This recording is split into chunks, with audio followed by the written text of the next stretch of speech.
All-Star Weekend is just a couple weeks away, and then we got trade deadline, all that stuff, and more to talk about today on today's episode of Ballin' Out. What's going on? It's your host Shawn and Grant once again. I'm just gonna dive into, like I said, the trade deadline is this coming Thursday, February 6th. So we'll talk about that a little bit more, and we will also cover and talk about All-Star selections and give our snubs kind of thing. Apparently, Grant's got a deal with somebody who got snubbed. I do as well, so it's this should be a good one. But first, let's talk about the trade deadline because that is coming up on Thursday. So less than a week away. Obviously big names like Jimmy Butler. Nothing big, obviously, but it could get some dominoes rolling in the trade deadline talks. The Los Angeles Clippers and the Utah Jazz engage in a trade.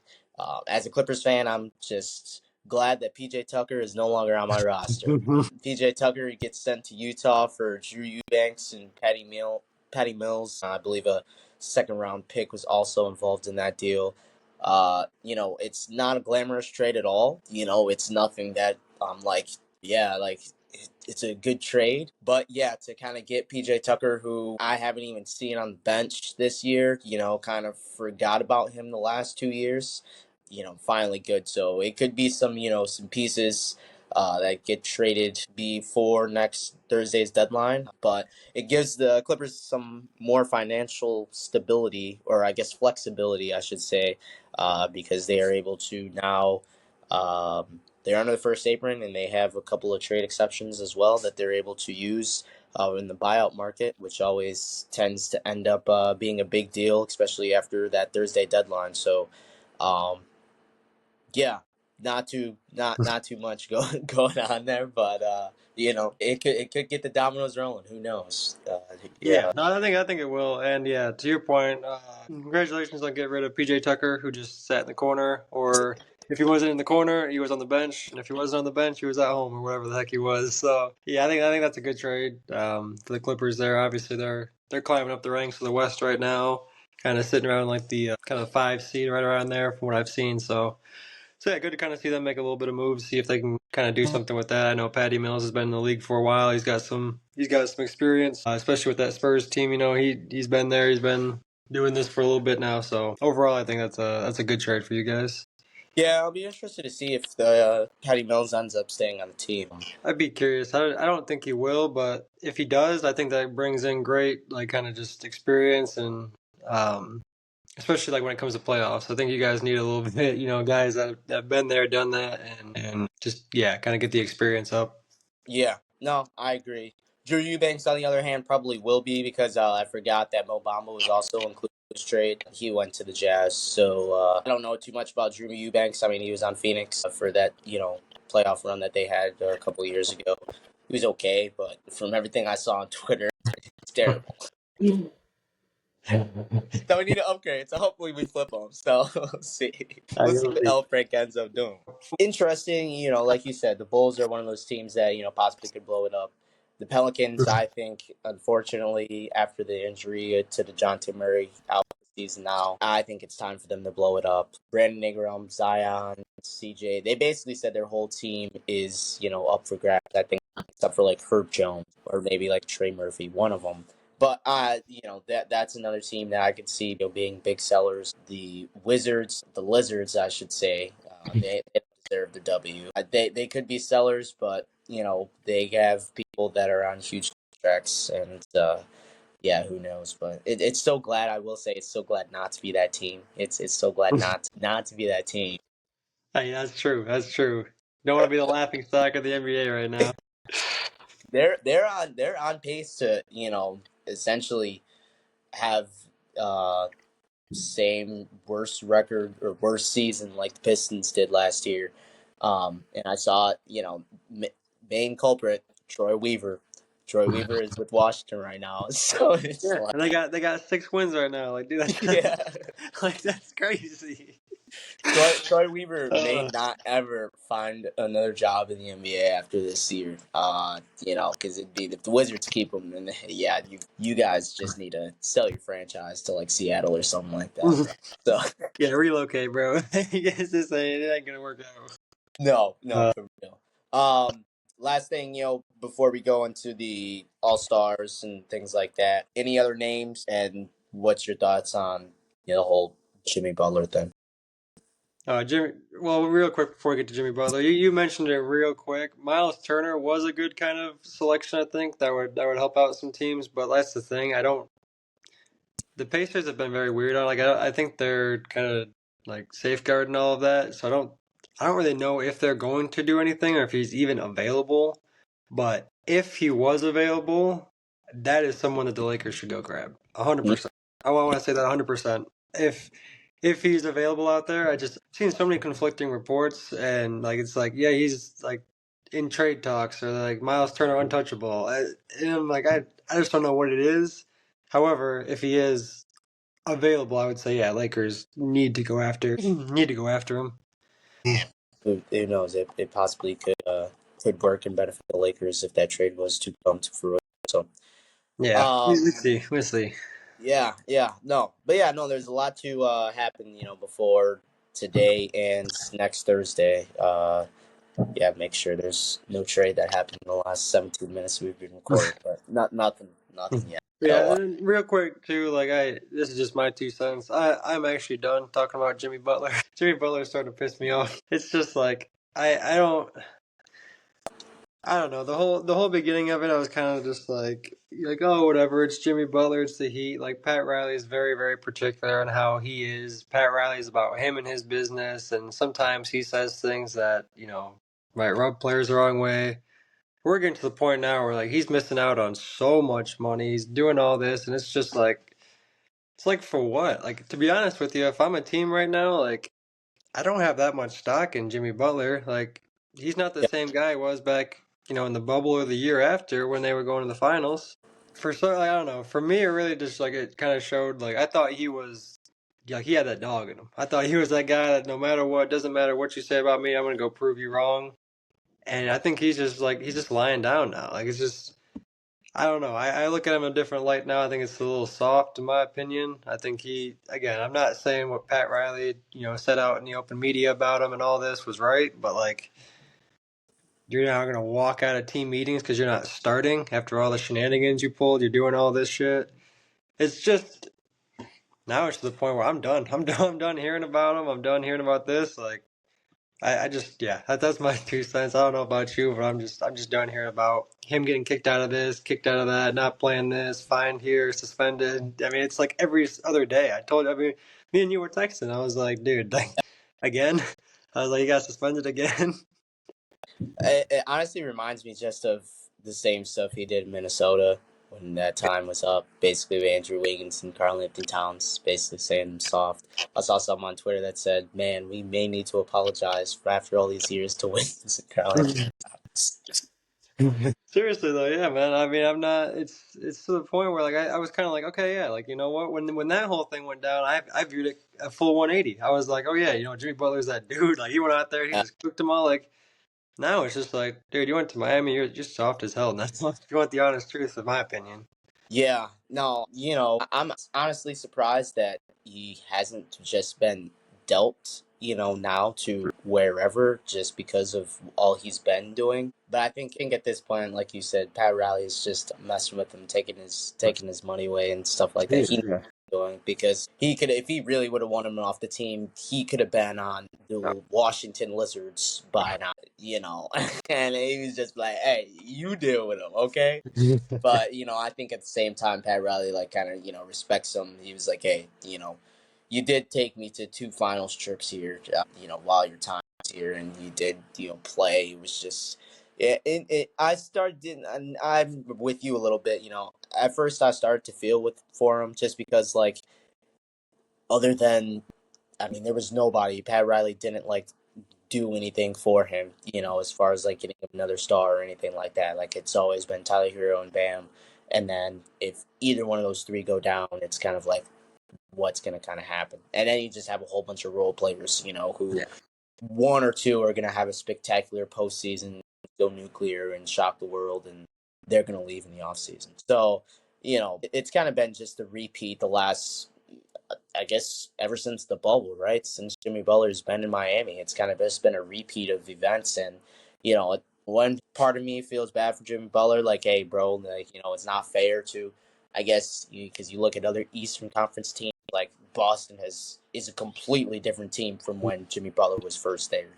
Milwaukee, New York, like, it's all these other big markets. And it's not like Miami's, a small market either. It's Florida. Hey, anybody is going to want to go to Florida. But like you said earlier, it's kind of the Pat Riley culture. And you got to be built different, to kind of Yeah. play in Miami and everything like that. So, All right, and so then we can talk about a little bit of the All-Star news here. So the West and the East got announced here. So I'm just gonna go down, and kind of just read off all the names just from the West and the East here, and then we'll kind of dive in, talk about each one, talk about some snubs, and we'll go from there. But from the West there, I mean, obviously a couple key guys here: Steph Curry, Kevin Durant, Shai Gilgeous-Alexander, probably having an MVP season in my mind. I think that's we'll talk about that way down the road too, of course, but very early. MVP. LeBron James, Nikola Jokic, AD, Anthony Edwards, your boy James Harden, who's had pretty good season with the Clippers. I'll give him that. Michigan State legend Jaren Jackson Jr., Sengun from the Rockets. I mean, absolute dog. I think he definitely is deserving of it. Victor Wembanyama, and then Jalen Williams from my Arkansas Razorbacks. Those are the West kind of all stars, if you will. Moving over to the East, we got Giannis Antetokounmpo, Jalen Brunson, who Zach Smith's got to be all over that right now. He's got to be so happy. Donovan Mitchell, Jason Tatum, Karl Anthony Towns, Jaylen Brown. So you got two Celtics there. Our boy, which is that what jersey you're wearing right there? Or? oh, yeah. Yes, sir.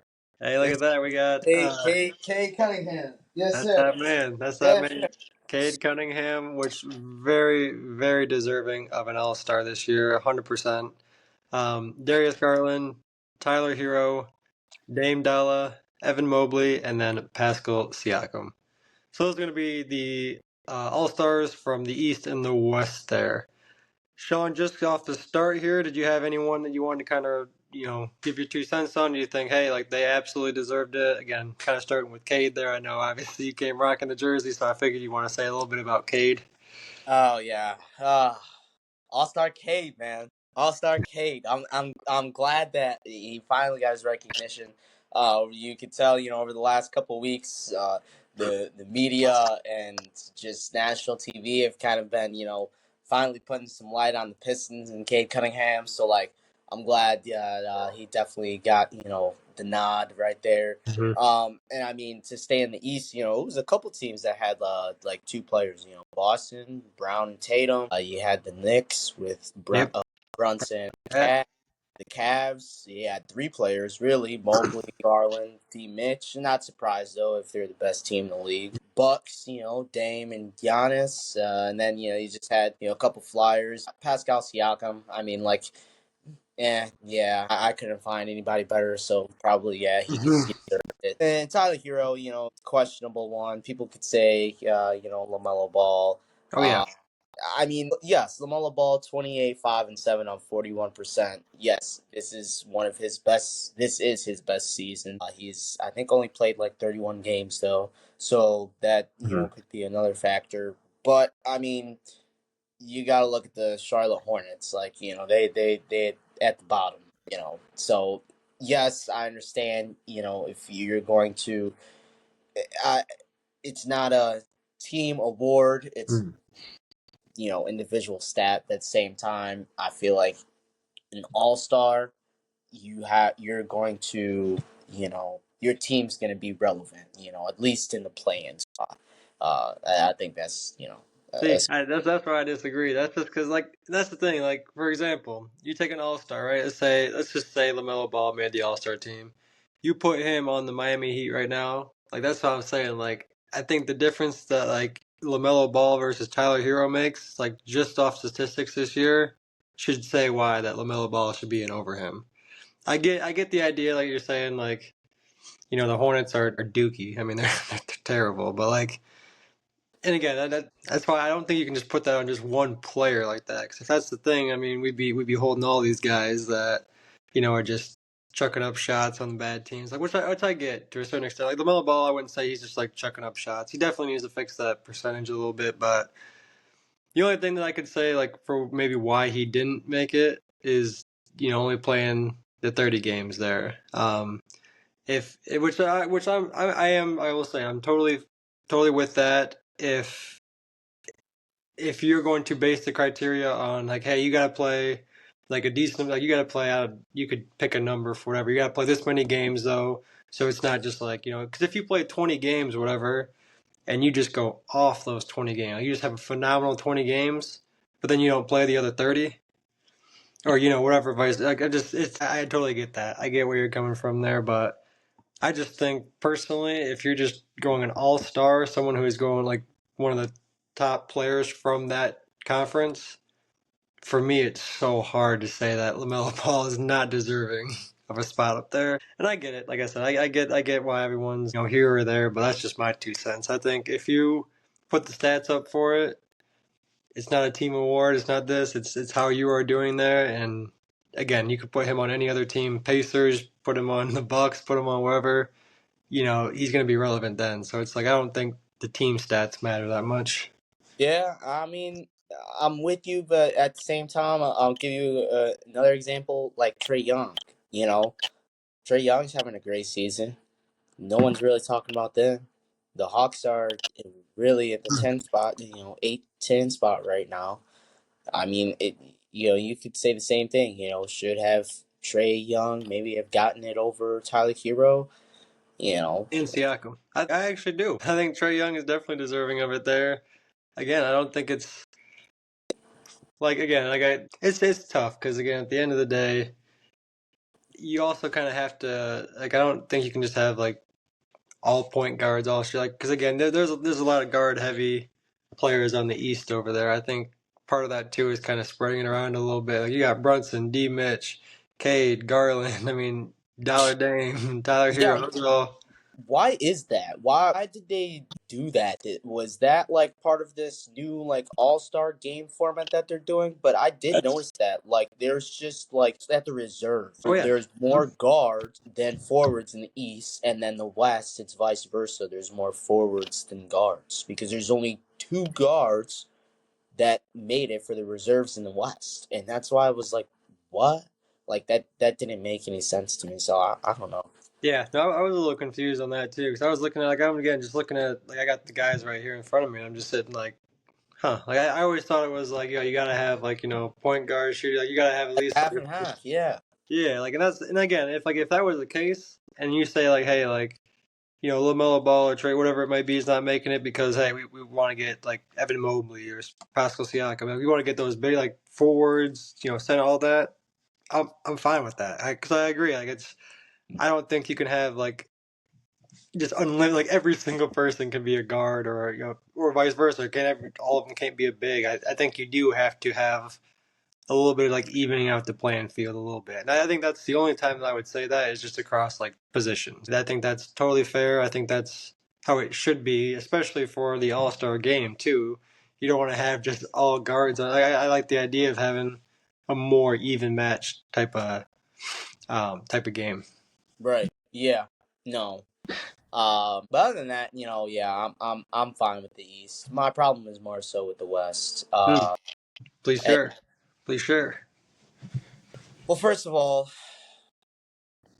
I'd like to start a dialogue, a hot take. Stephen Curry should not be an All-Star starter. Oh, Maybe amen. Amen.